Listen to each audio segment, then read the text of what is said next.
സംഖ്യാപുസ്തകം 6-ാം അധ്യായം.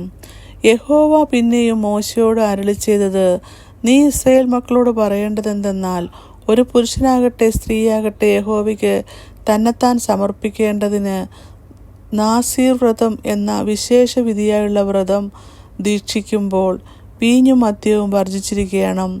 വീഞ്ഞിൻ്റെ കാടിയും മദ്യത്തിൻ്റെ കാടിയും കുടിക്കരുത്. മുന്തിരിപ്പഴത്തിൻ്റെ യാതൊരു രസവും കുടിക്കരുത്. മുന്തിരിങ്ങ പഴുത്തതാകട്ടെ ഉണങ്ങിയതാകട്ടെ തിന്നുകയും അരുത്. തൻ്റെ നാസീർ വ്രതകാലത്ത് ഒക്കെയും കുരുതൊട്ട് തൊലി വരെ മുന്തിരിങ്ങ കൊണ്ട് ഉണ്ടാക്കുന്ന ഒന്നും അവൻ തിന്നരുത്. നാസീർ വ്രതകാലത്തൊക്കെയും ക്ഷൗരക്കത്തി അവൻ്റെ തലയിൽ തൊടരുത്. യഹോവയ്ക്ക് തന്നെത്താൻ സമർപ്പിച്ചിരിക്കുന്ന കാലം തികയുവോളം അവൻ വിശുദ്ധനായിരിക്കണം. തലമുടി വളർത്തേണം. അവൻ യഹോവയ്ക്ക് തന്നെത്താൻ അർപ്പിച്ചിരിക്കുന്ന കാലത്തൊക്കെയും ശവത്തിൻ്റെ അടുക്കൽ ചെല്ലരുത്. അപ്പൻ, അമ്മ, സഹോദരൻ, സഹോദരി എന്നിവർ ആരിൽ ആരെങ്കിലും മരിക്കുമ്പോൾ അവരാൽ അവൻ തന്നെത്താൻ അശുദ്ധരാകരുത്. അവൻ്റെ ദൈവത്തിൻ്റെ നാസീർ വ്രതം അവൻ്റെ തലയിൽ ഇരിക്കുന്നു. നാസീർ വ്രതകാലത്ത് ഒക്കെയും അവൻ യഹോവയ്ക്ക് വിശുദ്ധനാകുന്നു. അവൻ്റെ അടുക്കൽ വെച്ച് വല്ലവനും പെട്ടെന്ന് മരിക്കുകയും അവൻ്റെ നാസീർ വ്രതമുള്ള തലയെ അശുദ്ധമാക്കുകയും ചെയ്താൽ അവൻ തൻ്റെ ശുദ്ധീകരണ ദിവസത്തിൽ തല ക്ഷൗരം ചെയ്യണം.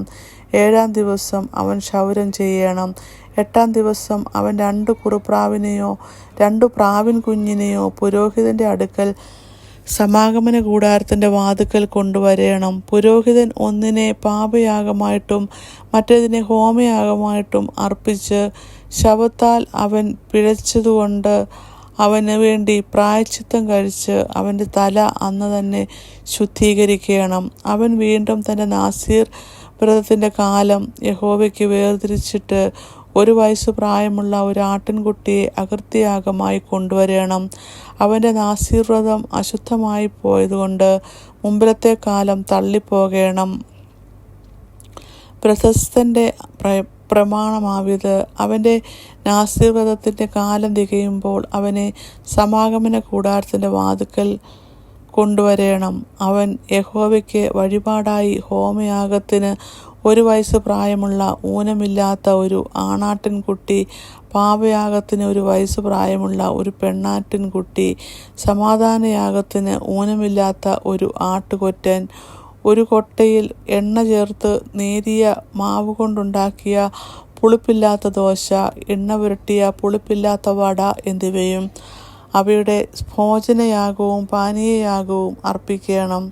പുരോഹിതൻ അവയെ യഹോവയുടെ സന്നിധിയിൽ കൊണ്ടുവന്ന് അവൻ്റെ പാപയാഗവും ഹോമയാഗവും അർപ്പിക്കണം.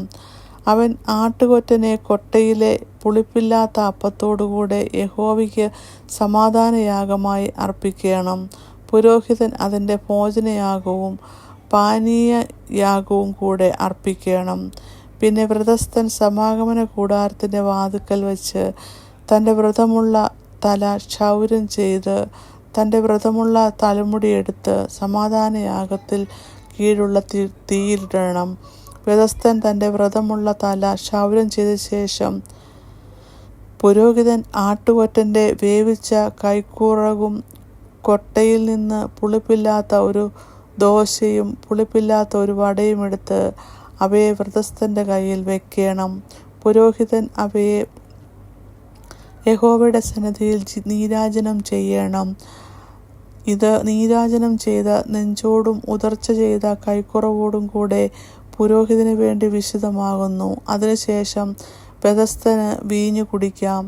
നാസീർ വ്രതം ദീക്ഷിക്കുന്ന വ്രതസ്ഥൻ്റെയും അവൻ തൻ്റെ പ്രാപ്തി പോലെ കൊടുക്കുന്നത് കൂടാതെ തൻ്റെ നാസീർ വ്രതം ഹേതുവായി യഹോവയ്ക്ക് കഴിക്കേണ്ടുന്ന വഴിപാടിൻ്റെയും പ്രമാണം ഇതുതന്നെ. അവൻ ദീക്ഷിച്ച വ്രതം പോലെ തൻ്റെ നാസീർ വ്രതത്തിൻ്റെ പ്രമാണത്തിന് അനുസരണയായി തന്നെ അവൻ ചെയ്യണം. യഹോവ പിന്നെയോട് മോശയോട് അരുളിച്ചെയ്തത്, നീ അഹരോനോടും പുത്രന്മാരോടും പറയേണ്ടത്, നിങ്ങൾ ഇസ്രായേൽ മക്കളെ അനുഗ്രഹിച്ച് ചൊല്ലേണ്ടത് എന്തെന്നാൽ, യഹോവ നിന്നെ അനുഗ്രഹിച്ച് കാക്കുമാറാകട്ടെ. യഹോവ തിരുമുഖം നിന്റെ മേൽ പ്രകാശിപ്പിച്ച് നിന്നോട് കൃപയുള്ളവനാകട്ടെ.